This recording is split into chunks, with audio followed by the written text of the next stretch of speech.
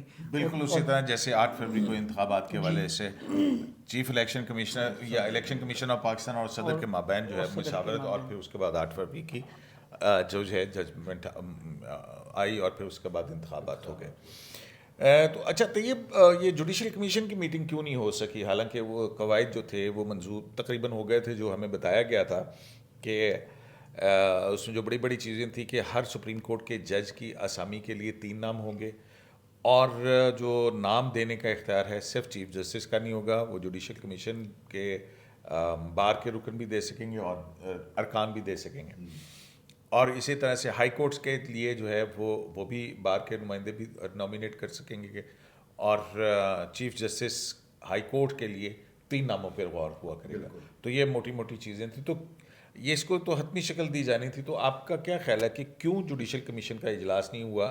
کیونکہ جو پچھلا اجلاس تھا اس میں تو جسٹس منیب اختر چیف جسٹس نے بتایا کہ وہ ایک جج سے ان کا رویہ بھی درست تھا، نامناسب رویہ تھا، اور ہیومیلیشن کا جو ہے وہ پیر پٹکتے ہوئے چلے گئے تھے.